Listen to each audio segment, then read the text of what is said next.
Okay, this is David, who says, we have friends who do not celebrate Christmas because they say December 25th is really a pagan holiday. While I agree that Jesus may not have been born on December 25th, he certainly was born as described in the Bible. How do I respond to them? Well, in a sense, tell them they're right.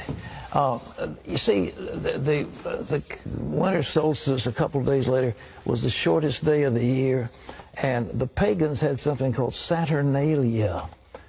And it was a time of lawlessness because all the laws were suspended. And people, a bunch of singers actually wandered the streets naked singing. And then they had orgies, sexual orgies. It was a mass thing. Well, when the Catholic Church came along in Italy, the Romans and others didn't want to give up their holidays. So they said, okay, we'll Christianize it. And so they said, okay, we'll say the birth of Jesus was the 25th of December. And then there was a monk who began to add it up. You see, if you read in Luke, it says there's a census taken when Quirinius was governor and so forth and so on. And they could take those leaders and figure the exact time dating from the foundation of Rome. And that's when the dates were established. And so they get pretty close to the date. But to say it's the 25th, shepherds were out abiding in the field. It gets a little cold at night. I mean, were they out there in the middle of winter? You know, I don't know. I've been out there on the shepherd's field on Christmas Eve. It's very nice. But it's cold. And nevertheless, I mean, what was going on? So all this business about mistletoe, pagan. Christmas trees, pagan. Giving out gifts, pagan. Every bit of it is pagan. Every single bit of it is pagan. We've Christianized it all. And so that's good. And so we have time, we celebrate for Jesus, and everybody gets all misty-eyed. But the truth is, they're all pagan.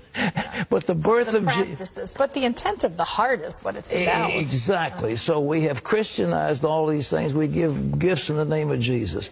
We celebrate his birthday. And it's a nice thing. And so I'm very delighted. And I like Christmas. But I tell you, the best Christmas I ever spent in all of my life, my best Christmas, all of my life, was spent in Jerusalem when we had no Christmas ornaments, none of this stocking, none of this, all this stuff. But on Christmas Eve, we stood in Shepherd's Field and we sang, "O Little Town of Bethlehem, how still we see thee lie." And the next day we had a service, and on Christmas Day we baptized about 50-some people in the Jordan River. That was a wonderful Christmas. Amen. All right. Okay, thanks for those questions. I hope I didn't shock you. I'm not being irreverent, but it's the way it is. So when you putting your tree up? Huh?